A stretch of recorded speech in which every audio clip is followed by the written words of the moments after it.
एक बार मैं पढ़ा चुकी हूँ, एक बार मैं ऑलरेडी रिवीजन करा चुकी हूँ, अब मैं करा रही हूँ तुम लोगों को फिर से एक बार रिवीजन। करेक्ट। सो आज हम फिर से रिवाइज कर रहे हैं टेंस। उसमें पहला जो है हमारा वो है प्रेजेंट। प्रेजेंट में जो पहला टेंस होता है दैट इज प्रेजेंट इनडेफिनिट। ठीक है, आराम से पढ़ो, शांति से। ठीक है, इनडेफिनिट को हम एक और नाम से भी बुलाते हैं, उसका नाम है सिंपल प्रेजेंट। करेक्ट। अब इसकी खासियत क्या होती है, कोई बता सकता है इसकी क्या खासियत है? ये डेली रूटीन में आते हैं सबसे सेंटेंस। बड़ी बात तो ये है कि प्रेजेंट इंडेफिनिट जो बात करता है, it talks about your daily routine. Daily routine भी नहीं कह सकते, मेनली रूटीन कहना ठीक रहेगा, रूटीन की बात करता है। भले ही आप एक काम एक हफ्ते में करें तब भी वो रूटीन ही माना जाएगा। डेली का मतलब है तो हर रोज करना, रूटीन का मतलब मैं हर हफ्ते वॉक पर जाती हूँ, या हर हफ्ते मैं मेरी फ्रेंड से मिलने जाती हूँ। ठीक है, यानी हर रोज सुबह मैं 5 बादाम खाती हूँ, हर रोज सुबह मैं योगा करती हूँ। तो ये आपका रूटीन, आपके काम को जो आप रेगुलरली करते हैं उसके बारे में बात करता है। दूसरी चीज जो इसमें होती है, किसके बारे में बात करते हैं? यूनिवर्सल फैक्ट्स के बारे में भी बात करते हैं। जैसे, यूनिवर्सल ट्रूथ।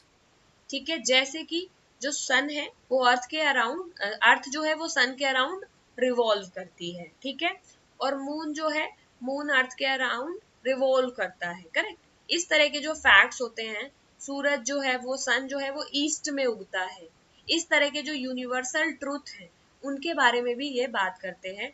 और हम जनरली इनको पहचानते कैसे हैं? पहचानते ऐसे हैं कि इन सेंटेंसेस के एंड में जनरली ता है, यानी जब हम बोलते हैं तो इस तरह का साउंड हमें सुनने मिलता है। जैसे मैं खाना खाता हूँ, वो सोता है, हम अपना काम करते हैं। जब हम इस तरह की सेंटेंसेस को बोलेंगे तो हम बोल के ही उसके एंड में ता है, ती है, ते है, ये जरूर आता है। दिस इज मस्ट, ये आता ही है बोलने पर। और सिंस ये बोलने पर आता है तो हम जानते ही पहचान जाते हैं कि ये सिंपल प्रेजेंट का टेंस है। फॉर एग्जाम्पल कुछ भी बोल करके देखो जो आप रेगुलर करते हो, जैसे मैं स्कूल जाता हूँ, बोलोगे तो खुद ही अपने आप एंड में ता है तो आएगा ही आएगा। ठीक है, ता के साथ है आना भी जरूरी है, सिंस ये रूटीन वर्क प्रेजेंट लाइफ के शो करता है, पास्ट के बारे में कोई बात नहीं करता, इसीलिए हम इसे प्रेजेंट इंडेफिनिट बोलते हैं। ठीक है, पास्ट टेंस के बारे में नहीं, ता था नहीं होना चाहिए, ता था होगा तो पास्ट इंडेफिनिट हो जाएगा। ठीक है, यानी पास्ट के रूटीन को शो करेगा कि मैं रोज स्कूल जाता था, यानी पास्ट में मैं रोज स्कूल जाता था, तो पास्ट के रूटीन को शो कर रहा है तो वो पास्ट इंडेफिनिट हो जाएगा। बट यहाँ पर हम बात कर रहे हैं प्रेजेंट इंडेफिनिट की, यानी अभी प्रेजेंट में हम अपनी जिंदगी में क्या चीज रेगुलरली करते हैं वो प्रेजेंट इंडेफिनिट है। तो अगर हम इस सेंटेंस को फिर से ले तो क्या होगा? मैं रोज क्रिकेट खेलता हूँ, है ना? ये भी एक इस तरह का सेंटेंस है। अब इन सेंटेंसेस को बनाते कैसे हैं? तो हमने ऑलरेडी पढ़ा था कि इन सेंटेंसेस के लिए जो हेल्पिंग वर्ब लगती है, अफर्मेटिव सेंटेंसेस में तो कुछ लगती नहीं है, यानी अफर्मेटिव सेंटेंसेस में तो हम बस वर्ब की फर्स्ट फॉर्म लगाते हैं और उसके साथ लगाते हैं एस या ईएस। जैसे राम गोज, आई ईट, आदि स्लीप्स, प्रत्युष वर्क्स, तो एक वर्ब और उसके आगे एस या ईएस लगा दिया। अगर बात नेगेटिव सेंटेंसेस की आती है या इंटेरोगेटिव सेंटेंसेस की आती है तो उनके साथ हम लगाते हैं डू या डज, जिसमें डू लगता है सिंगुलर चीजों के साथ। सिंगुलर का मतलब होता है एक नाम, प्रत्युष, आदि, यस प्राची, समीक्षा, ये नेम्स हैं। सिंगुलर ही और शी, इनको हम सिंगुलर मानते हैं। प्लूरल को हम किनको डू के साथ लगता है? प्लूरल के साथ। प्लूरल हम किन चीजों को मानते हैं? आई को, वी को, यू को, दे को। करेक्ट, इनको हम प्लूरल मानते हैं तो इनके साथ हम डू लगाएंगे। इनको यहाँ पर इस टेंस में नहीं, हर जगह इन चारों को प्लूरल ही माना जाता है। तो कोई भी हेल्पिंग वर्ब होगी, जैसे हैव और हैज में भी सेम चीज होती है, हैव प्लूरल के साथ लगती है, हैज सिंगुलर के साथ लगती है, तो इन्हीं चारों के साथ हैव लगेगी प्रेजेंट परफेक्ट में और हैज लगेगी सिंगुलर के साथ, यानी प्लूरल इन्हें मानते हैं, सिंगुलर इन्हें मानते हैं। तो डू और डस पता चल गया कैसे यूज करने हैं। अब ये पहला जो सेंटेंस है ये क्या है? Present indefinite. इंडेफिनिट, क्योंकि एंड में ता लगा हुआ है और ता हूं लगा है, तो क्या होगा आई। अब आई क्या है, प्लूरल है, प्लस ये अफर्मेटिव का सेंटेंस है तो डू डस तो लगेगा नहीं। प्लूरल के साथ हाँ, जो वर्ब की फर्स्ट फॉर्म में एस या ईएस लगाते हैं वो भी हम किसके साथ लगाते हैं, सिंगुलर के साथ। प्लूरल के साथ तो अफर्मेटिव में कुछ नहीं लगाते हैं, केवल वर्ब की फर्स्ट फॉर्म ही लगाते हैं। तो आई के साथ क्या होगा, केवल प्ले, है ना। अगर यहीं पर ही होता तो क्या हो जाता, प्लेज। Play. प्लेज। ठीक है, तो आई प्ले, फिर कुछ नहीं करना है, क्रिकेट एवरी डे। और यहाँ पर क्या है, अगर होता कि वो हर रोज क्रिकेट खेलता है तो he plays cricket every day. ठीक है, हमने इसे ट्रांसलेट कर लिया, तो इसे हटा दूं मैं। अब 3-4 क्वेश्चन हम कर लेते हैं, रूल्स हमने रिवाइज कर लिए, सबको याद आ गए। अगला हम हिंदी में कुछ सेंटेंसेस पढ़ते हैं, मैं इंग्लिश में लिख रही हूँ, तुम्हें उसे हिंदी में ट्रांसलेट करना है। थोड़ा हम रिवीजन अब अलग टाइप का कर लेते हैं, बिकॉज हिंदी तो मैं हर बार ही लिखती हूँ, अब मैं इंग्लिश लिख रही हूँ। इंग्लिश में मैं क्या लिख रही हूँ, ही disturbs me all day. I do not want to go outside. Why do you call me all the time? Why don't you understand? Okay.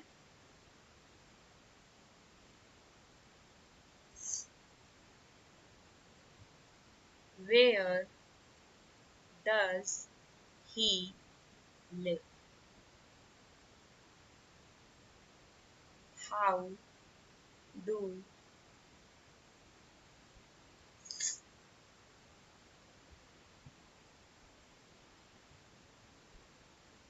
they paint their candles? बताओ क्या होगा।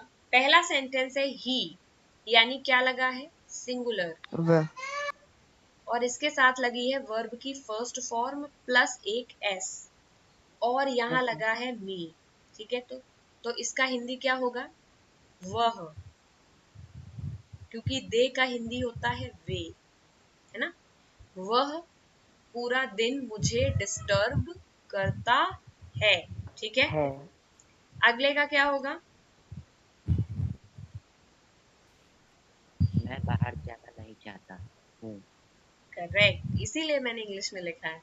आई यानी मैं, डू लगा है क्यों, क्योंकि डू डज में डू लगता है प्लूरल के साथ, तो इसीलिए यहाँ आई डज नॉट नहीं, आई डू नॉट लगा है। मैं नहीं, नॉट यानी नहीं, जाना चाहता हूँ, आउटसाइड का मतलब बाहर, यानी मैं बाहर नहीं जाना चाहता हूँ। ठीक है, ये पूरा हिंदी है करेक्ट इसका। थर्ड,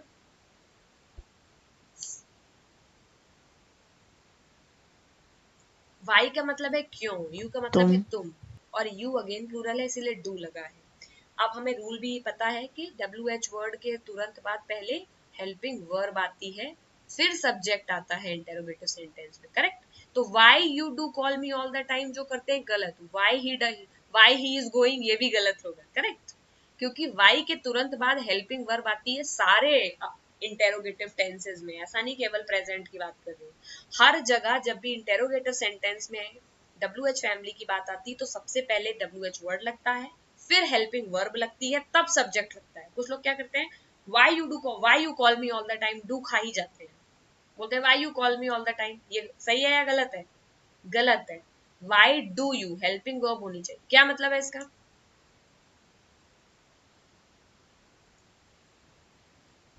अरे बताओ।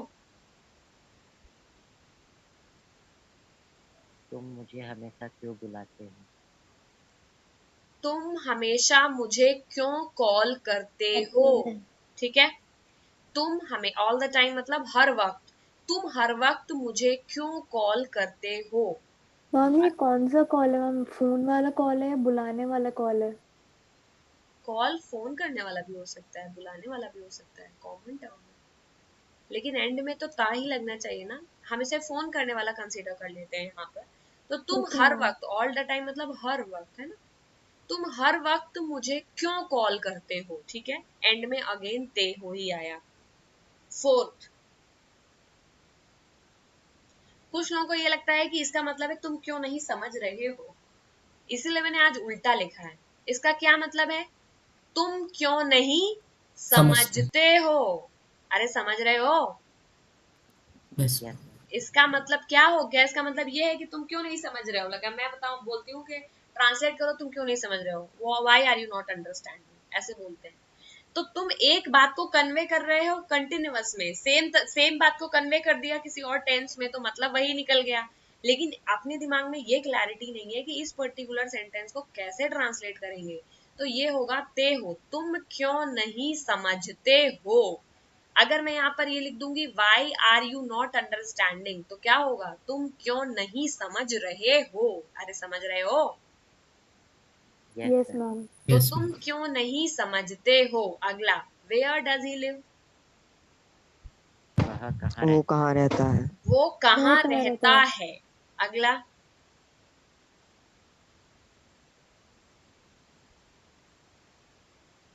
वे का मतलब वे, अपना, देयर मतलब अपना, वे अपना कैनवस। आगे क्या होगा,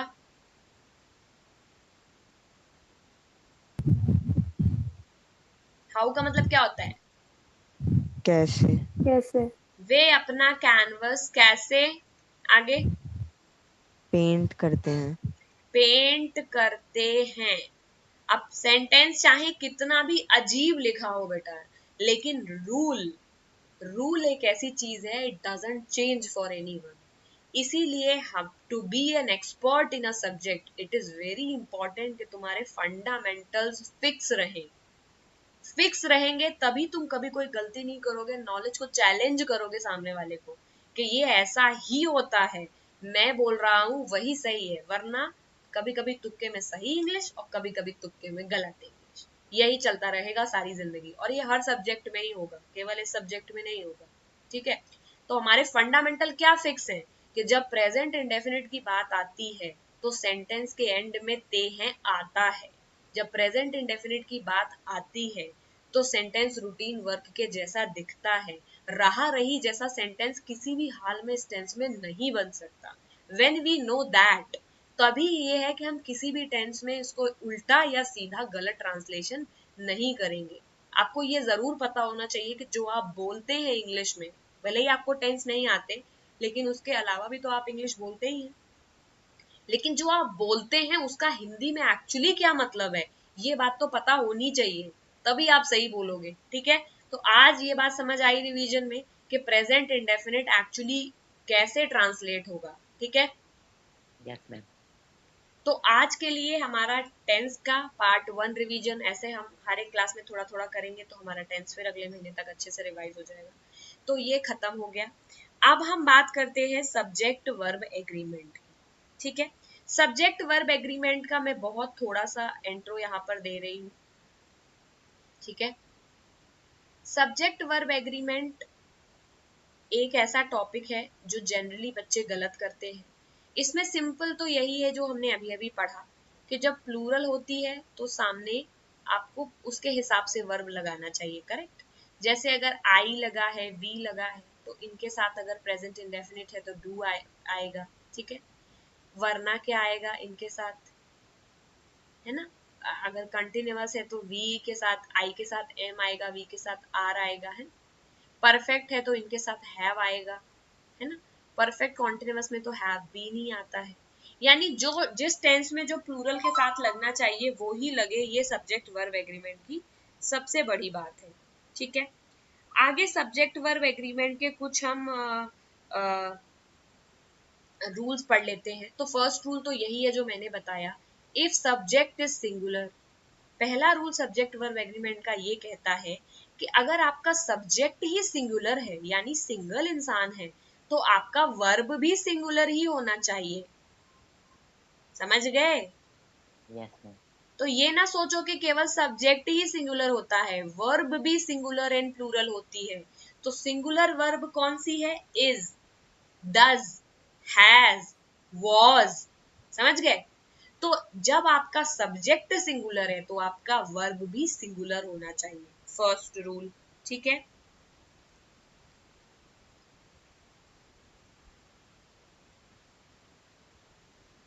अगला रूल है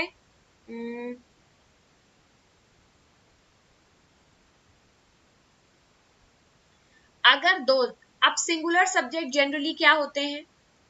हमने जो पहला रूल पढ़ा है कि अगर सब्जेक्ट सिंगुलर है तो वर्ब भी सिंगुलर है, बट हमें ये बात अच्छे से पता है कि जनरली प्रोनाउन में तो ही शी ही सिंगुलर होते हैं, लेकिन नाम तो सारे ही सिंगुलर होते हैं। हर एक प्रॉपर नाउन, हर एक प्रॉपर नेम जो है वो क्या है? सिंगुलर ही ना है। प्रत्युष, आदि, Kanishka, Jiya, Rudra, Samiksha, Himalaya, Aayansi, everything is singular here. कोई प्रॉपर नाउन प्लूरल तो कंसीडर किया नहीं जाता है, नहीं किया जाता है ना। तो प्रॉपर नाउन अपने आप में फिक्स्ड नेम जो है उसको हम सिंगुलर ही मानते हैं। अब लेकिन पॉइंट यहाँ पर ये है कि अगर दो प्रॉपर नाउन्स एंड के साथ जोड़ दिए जाएं, अगर मैं बोलूं राम तो होगा इज प्लेइंग। अगर मैं बोलूं राम एंड श्याम तो ये क्या हो जाएगा? Are playing. Are playing. यानी two proper nouns joined with and are considered plural. तो तुम्हें सब्जेक्ट एंड वर्ब में केवल एक चीज चेक करनी है, सब्जेक्ट प्लूरल तो verb plural.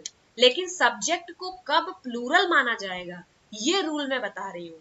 Subject verb agreement का केवल इतना ही मतलब है कि अगर सब्जेक्ट प्लूरल है तो वर्ब भी प्लूरल होगी, सब्जेक्ट सिंगुलर है तो वर्ब भी सिंगुलर होगा। लेकिन कभी कभी सब्जेक्ट में सिंगल नाम ना देके उनको दो एक कंजंक्शन से जोड़ दिया जाता है और उस कंजंक्शन का नाम है एंड। ये केवल एंड के केस में ही होता है, किसी दूसरे जॉइनर के केस में ये नहीं होगा। For example, Ram and Shyam, Sita and Gita, Aadi and Pratyush, Kanishka and Jiya, ये सारा एंड लगते ही ये दोनों मिलके बन गए प्लूरल।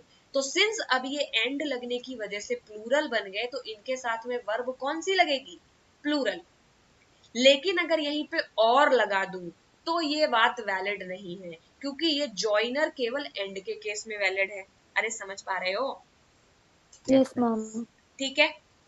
तो अब हम आगे चलते हैं अपने आगे रूल की तरफ।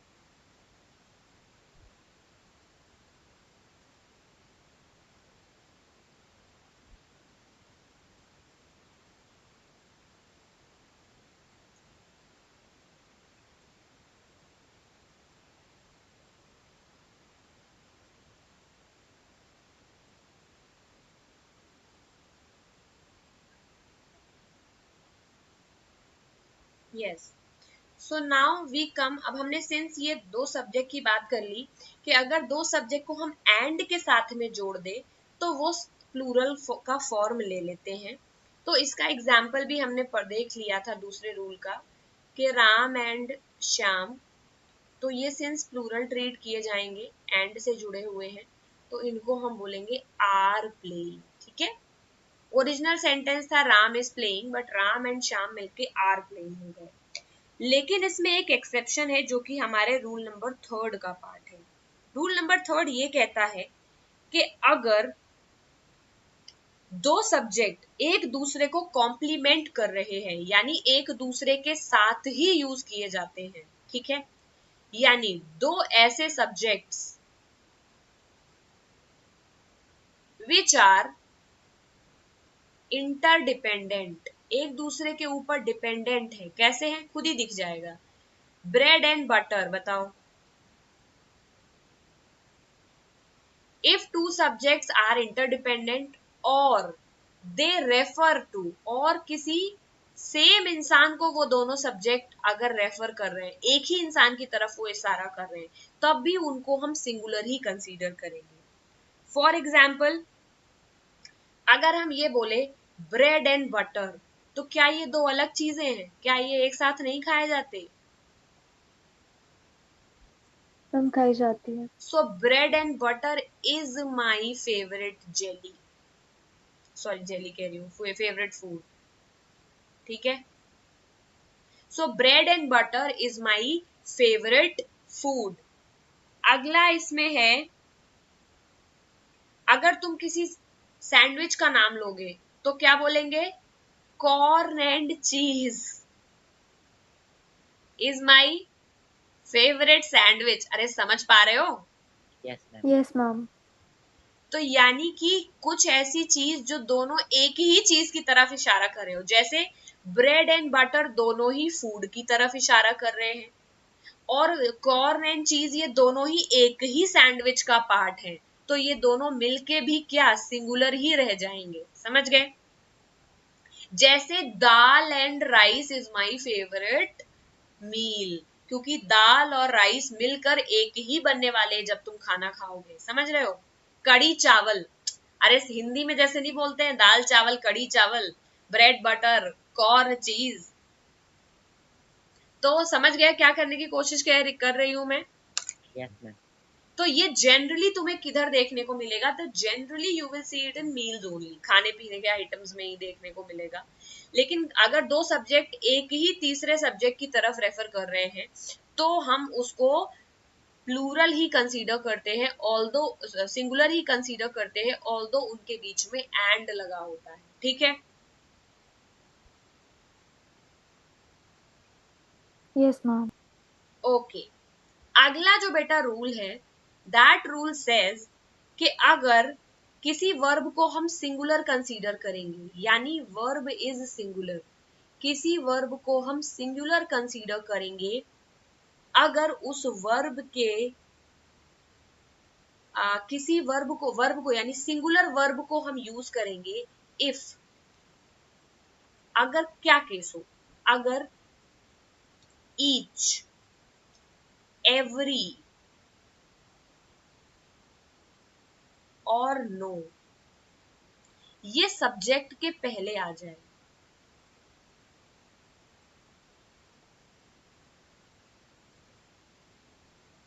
यानी किसी सेंटेंस में अगर सब्जेक्ट के पहले ईच, एवरी या नो लिखा हुआ है तो वर्ब को सिंगुलर ट्रीट किया जाएगा। For example, every man and women, क्या होगा आगे? Is. Is coming. यानी सब्जेक्ट, अगर सब्जेक्ट के जस्ट पहले एवरी या ईच या नो ये वर्ड देखने मिल जाए तो उसमें बीच में भले ही एंड लगा हो, लेकिन उसकी जो वर्ब रहेगी वो सिंगुलर ही रहेगी। ठीक है? Yes, ma'am. अगर अगला जो रूल है, तो ये तो केवल रटने वाले रूल हैं, व्हेन यू सी के ईच, एवरी, नो इस तरह के वर्ड जब आपको दिखे तो मैम उसमें काफी जगह मैम ऐसे ही बोलते हैं, ईच एंड एवरी, हम दोनों यूज हो जाते हैं। हाँ उसमें भी लग जाएगा। अगर मैं बोलूंगी each and every man is coming, each and every person is taking, तो वो तो ईच एंड ओके एवरी का मैम। मतलब सारे और हर एक साथ यूज किया जाता है ये बहुत जगहों पर। लेकिन आई एम जस्ट टेलिंग कि सब्जेक्ट के अगर पहले ये इनमें से कोई वर्ड आ जाए, सब्जेक्ट के ही पहले, मैन सब्जेक्ट है, इसके जस्ट पहले ही आ गया है एवरी, तो ऐसे सेंटेंसेस में जो वर्ब लगती है, क्योंकि हर एक सेंटेंस में एक ही वर्ब लगती है, करेक्ट, तो वर्ब वो सिंगुलर ही लगेगी। अगला ओके है ma'am.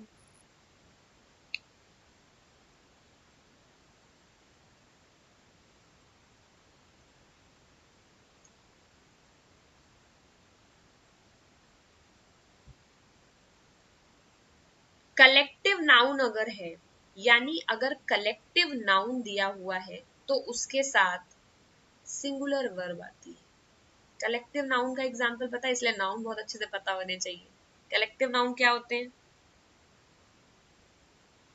Class, school, crowd, class, school. अरे समझ पा रहे हो? कलेक्टिव नाउन का मतलब एक टर्म है लेकिन उसमें उसके अंदर बहुत सारे लोग हैं। तो क्राउड सिंगल टर्म है लेकिन क्राउड में कितनी भीड़ होती है। क्लास सिंगल टर्म है लेकिन इसके साथ अंदर बहुत सारे बच्चे होते हैं। स्कूल भी तो क्या है, स्कूल इज ओपन टुडे, है कि नहीं? क्लास इज गोइंग ऑन, तो इज क्यों लगाया? क्योंकि क्लास को तुमने सिंगुलर ट्रीट किया है। क्योंकि इज तो सिंगुलर के साथ लगता है, प्लूरल के साथ तो आर लगता है। तो कभी सोचा नहीं इन चीजों के बारे में, लेकिन तुम इन्हें ऐसे ही यूज करते ही चले आ रहे हो। लेकिन कभी कभी गलत भी कर देते हो, क्यों? क्योंकि रूल्स नहीं पता है। तो जो कलेक्टिव नाउन होता है, क्राउड हो गया, क्लास हो गया, स्कूल हो गया, बैंड हो गया, ऑर्केस्ट्रा हो गया, है ना, ये सब, कमेटी, ये सब के साथ क्या लगेगा? सिंगुलर वर्ब लगेगा। जैसे committee is taking a decision, है ना। Committee, panels decision is pending, panel has called, अभी समीर वानखेड़े को बुलाया ना एनसीबी ने, तो NCB has called Sameer Wankhede. क्यों? एनसीबी क्या है?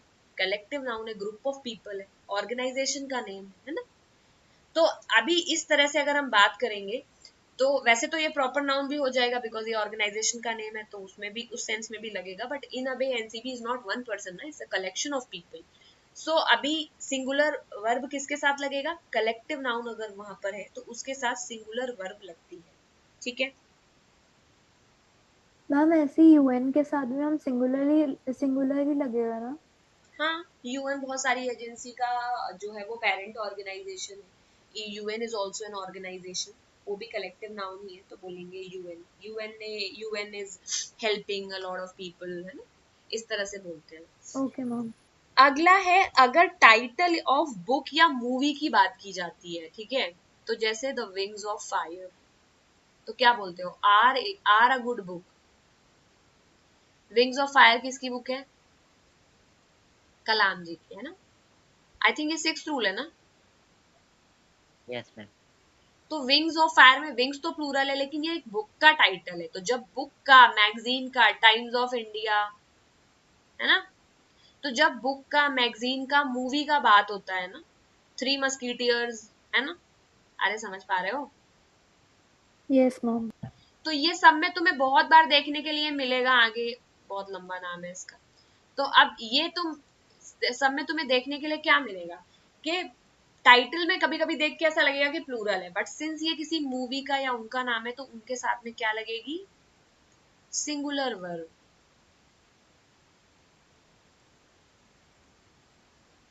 तो three musketeers was released in 2010, Wings of Fire is my favorite book, Types of India is a very bad newspaper। इस तरह की अगर बात करोगे तो सब जगह क्या आएगा? Singular verb. अरे समझ पा रहे हो क्या बोल रही हूँ? Yes yes ma'am. ठीक है। अगला है,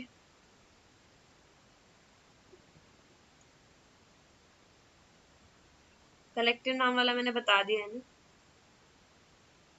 हाँ, तुम में से किसी को जीरंड्स के बारे में पता है? चलो उसके पहले और सिंपल कर लेते हैं। अगर टाइम की बात की जाती है, किसकी बात की जाती है? Time, time. यानी फॉर यूनिट्स, टाइम के साथ मेजरमेंट के लिए भी, फॉर यूनिट्स ऑफ मेजरमेंट और टाइम, टाइम और मेजरमेंट के साथ में आप यूज करते हो सिंगुलर वर्ब। ठीक है। जैसे कि अगर मैं बात करूं 5 मिनट्स, क्या होगा? आर सफिशियंट या इज? इज, ठीक है। तो 5 मिनट्स इज एनफ। हम लोग अभी तक क्या बोलते आए हैं? अरे बताओ। आर। सही बोलते आए हैं।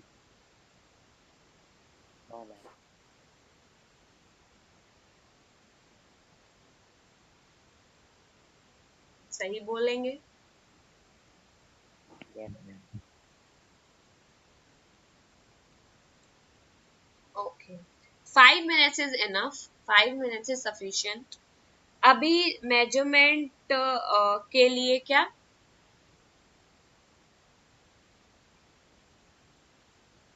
160 centimetre long tape is required, correct?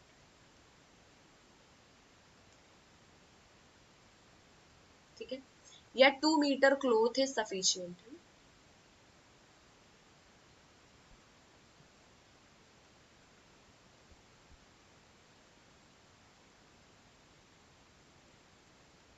यानी मेजरमेंट हो, टाइम यूनिट मेजरमेंट की लगी हो, मीटर, कोई भी मेजरमेंट की यूनिट लगी हो, मीटर, किलोमीटर, ठीक है, और टाइम का मेजरमेंट हो रहा हो, यानी मेजरमेंट की अगर बात की जा रही हो, चाहे टाइम का हो या कोई और यूनिट ऑफ मेजरमेंट हो, उसके साथ में क्या लगता है, सिंगुलर वर्ब। अरे समझ रहे हो? Yes, yes ma'am. Ma'am. Yes ma'am.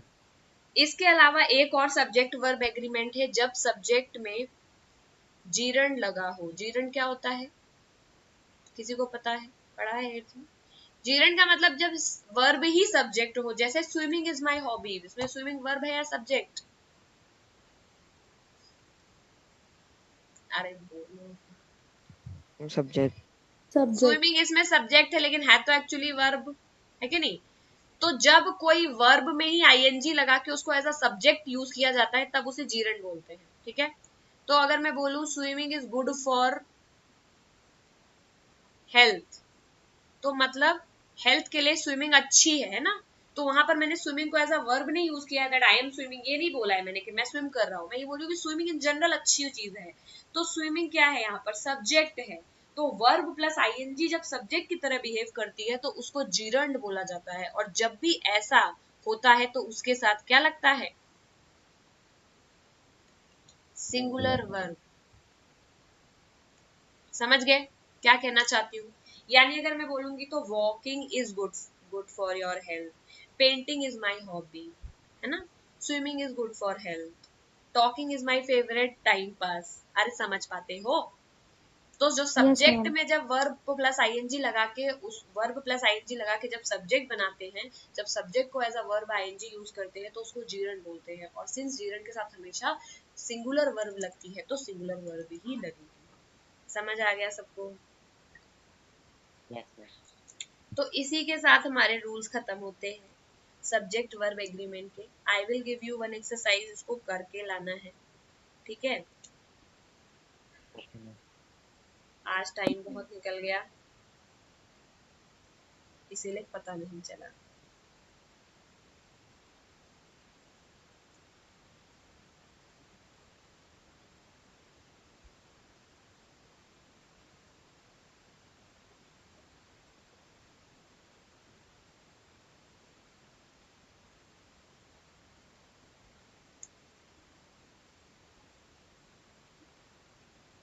और मॉडर्न इंग्लिश में जहां तक बोलने की बात है, तो टाइम के साथ आप आर भी लगा सकते हैं, जैसे बहुत सारे लोग 5 minutes आर लेफ्ट भी बोलते हैं, करेक्ट? तो ग्रामेटिकली अगर ये क्वेश्चन में आ जाए तो पता है क्या करना है, समझ गए? बोलने के लिए जैसे बोलते आ रहे हो बोल सकते हो, ठीक है? Yes, ma'am. Okay ma'am.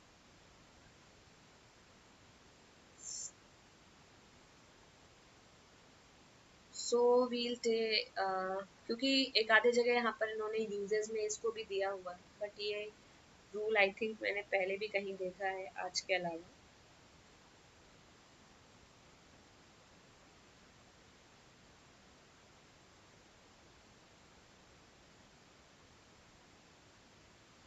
और बहुत जगह पर बता रहे हैं कि टाइम के साथ, मनी के साथ, डिस्टेंस के साथ, मेजरमेंट के साथ और वेट के साथ, जिसमें टाइम, मेजरमेंट, वेट ये सब हमने ऑलरेडी देखा हुआ है, यानी मेजरमेंट ही है, चाहे वो टाइम का मेजरमेंट हो, चाहे वेट का मेजरमेंट हो, है ना, चाहे अभी हमने किलोमीटर, चाहे लेंथ का मेजरमेंट हो, तो मेजरमेंट के साथ सिंगुलर वर्ब ही लगाते हैं, हर जगह उन्होंने यही लिखा है। 2 hours is left, 10 rupees is needed. तो हम लोग लेकिन हमेशा ही गलत बोलते हैं, 10 rupees आर नीडेड बोलते हैं, 5 kilometers आर लेफ्ट बोलते हैं। तो बोलने में कोई दिक्कत नहीं है, लेकिन अगर measurement specially subject verb agreement में आ जाता है तो उसको सिंगुलर वर्ब यानी इज के साथ लगाना है, ठीक है। तो आज के लिए I am giving you exercise number 7 since we are already done with time, and now I am giving you subject verb agreement की एक्सरसाइज जो आपको घर से करके लानी है। मैं ग्रुप पर भेज रही हूँ, मेरे फोन में भी नेट वो कम है ओके चार्जिंग, तो मैं एंड करके फिर भेजूंगी। तो ये दोनों चीज घर से करके लाना है, नेक्स्ट क्लास में इसका डाउट ले लेंगे और फिर चैप्टर हम नेक्स्ट क्लास में ही कर लेंगे, ठीक है। कोई ओके जल्दी मैम। नहीं है, वी आर ऑलरेडी अहेड, हमारा काफी सारा यस सिलेबस मैम। हुआ भी है, ठीक है बेटा। So on that note grammar पे थोड़ा फोकस करो तुम लोग, अभी थोड़ा टाइम है तुम लोग के पास में, वरना अगले मंथ से फिर एग्जाम की प्रिपरेशन और फिर उधर फेब में एग्जाम की प्रिपरेशन के चक्कर में ग्रामर के लिए टाइम नहीं मिलेगा।